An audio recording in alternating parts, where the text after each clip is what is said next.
quand même incroyable, hein. À 7h30, j'étais encore dans le métro à Paris, et là il est quoi, à peine 13h, et je suis sur les pistes à Val-Fréjus. C'est génial.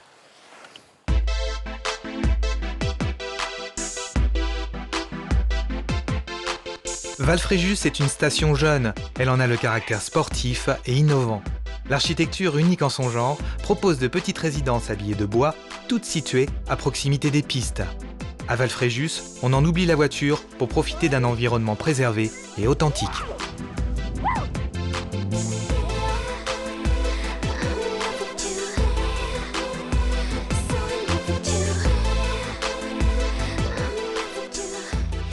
La station, c'était un stade de neige avant. C'est-à-dire en 1969, il y a eu un télésiège qui montait jusqu'au Charmey. La route, elle est arrivée qu'en 1983, quand la station s'est ouverte. Il y avait un deuxième tronçon qui montait jusqu'au plateau d'Arondaz. La station, à l'époque, s'appelait Arondaz et c'était un stade de neige sans résidence possible.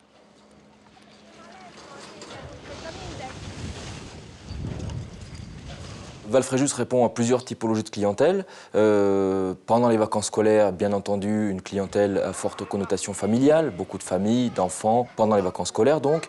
En dehors de ces périodes-là, Val-Fréjus reçoit beaucoup de jeunes couples qui n'ont pas encore d'enfants, des jeunes actifs, ou des couples un peu plus âgés qui n'ont plus d'enfants à leur charge.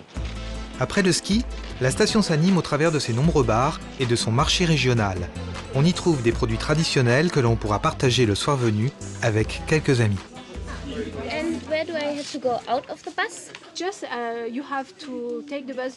Tout au long de la saison, on a une gamme d'étrangers européens, que ce soit hollandais qui viennent toute la saison, les polonais, les slovènes, des Hongrois, on a des Italiens pour le jour de l'an, énormément.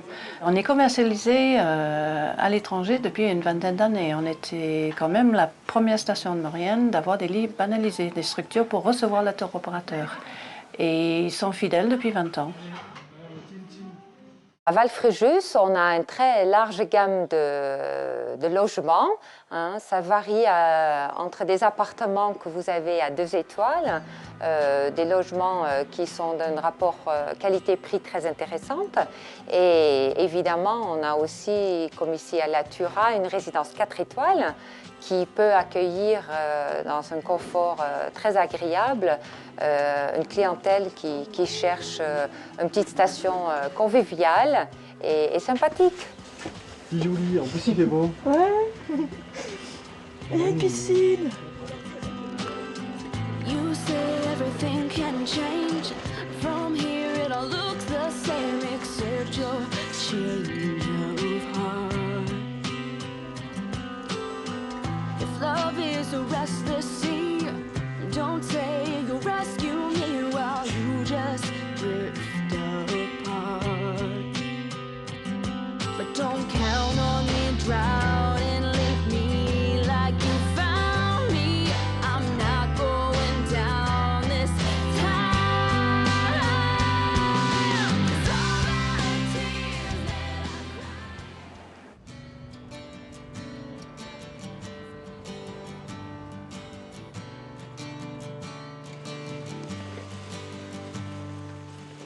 waiting for a single word in this conversation, looking for a sign you heard or got lost in translation.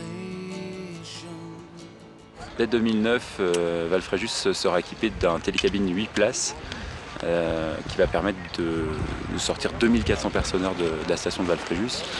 C'est un appareil qui donc permettra à la clientèle de ne plus faire de queue à l'embarquement et de monter de manière totalement sécurisée et rapide sur le plateau de ski qui est à 2200 mètres d'altitude. On aura sur le deuxième tronçon un télésiège débrayable 6 places et on aura effectivement un appareil qui nous permettra de faire du ski, de ne plus déchausser et de profiter pleinement du domaine skiable de Val-Fréjus, d'ouvrir du ski puisqu'on aura une aire de débarquement beaucoup plus facile que ce qu'on a aujourd'hui avec la télécabine. L'investissement à Val-Fréjus ne s'arrête pas à ces deux remontées mécaniques-là. Notre but est d'offrir vraiment du ski, un nouveau ski, et on conserverait notre ski technique et notre ski un petit peu plus freeride qu'on peut avoir sur la station.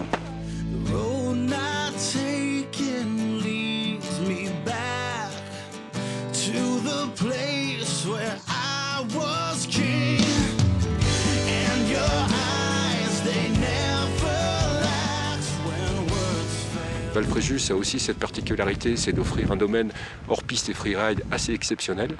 C'est ce qui a fait aussi sa réputation. Donc on a, si vous voulez, différents versants qui permettent aussi bien pour le skieur débutant hors piste de trouver des pentes à son niveau, de même que les experts qui sont très habitués sur les grands sites comme Val d'Isère ou ailleurs peuvent trouver des itinéraires de grande qualité, bien souvent avec quelques minutes de marche ou maximum une demi-heure de marche. On accède à des circuits entièrement en versant nord, entièrement en poudreuse, sur 1500 mètres de dénivelé. Là, c'est exceptionnel.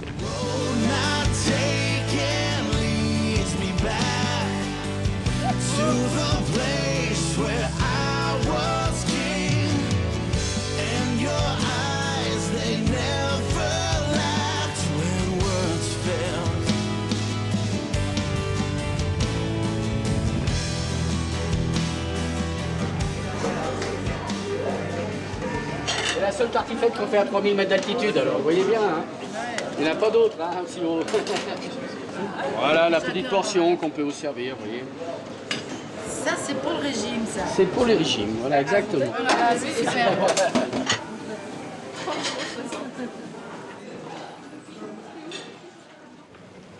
On a sur le plateau, à l'intermédiaire du Télécamine, tout l'espace débutant, avec un plateau situé à 2200 mètres et une vue magnifique sur la Vanoise. Et par contre, sur la partie haute, on bénéficie d'un ski quand même assez technique, assez varié, en offrant toujours la possibilité pour les petits skieurs d'avoir une grande piste bleue qui s'appelle la piste de la Combe, suivie de la piste du Jeu, qui fait 13 km.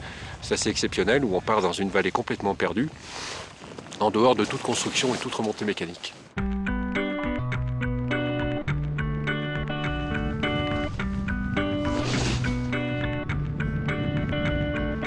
Falling down at your door as your lips are back for more, and then again. Love, don't ask me where I've been. Every time I come here, stepping on your stone.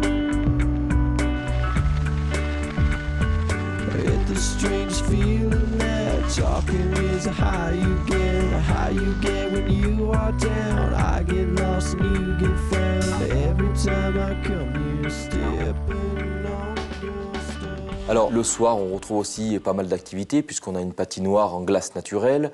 On a une salle, la Maison du Tabor, qui permet donc de retrouver des spectacles de qualité, que ce soit des documentaires sur la montagne, que ce soit des animations plus ludiques, des clowns, de la magie, des spectacles, du cinéma bien entendu, dans cette Maison du Tabor.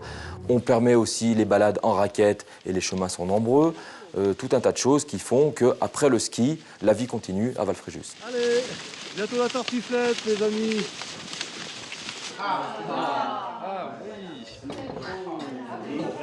Bon, bah qu'est-ce qu'il faut le servir, ça? Allez. Oui, hein. Qui donne son assiette. Oui, elles sont très jolies, les assiettes.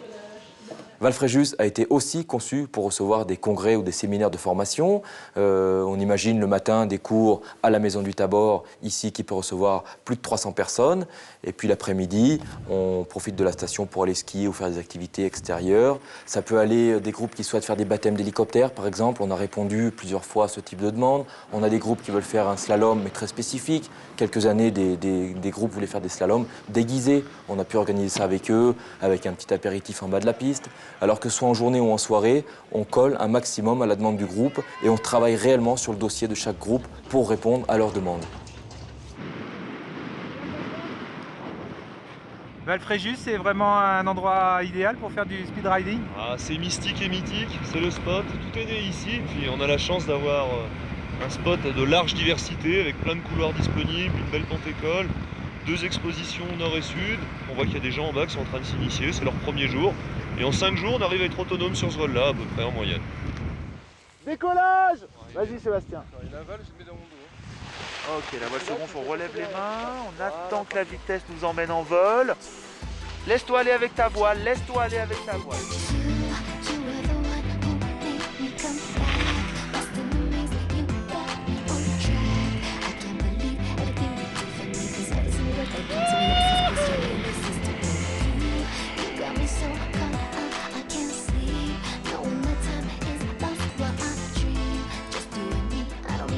Ouais, mais vous savez, ce que j'aime bien à Val Fréjus, c'est qu'il y a de la place, quoi. On n'est pas encaissé, on peut faire ce qu'on veut, partir où on veut, on est libre en fait, et puis on a de la place, quoi. C'est Val Fréjus, quoi.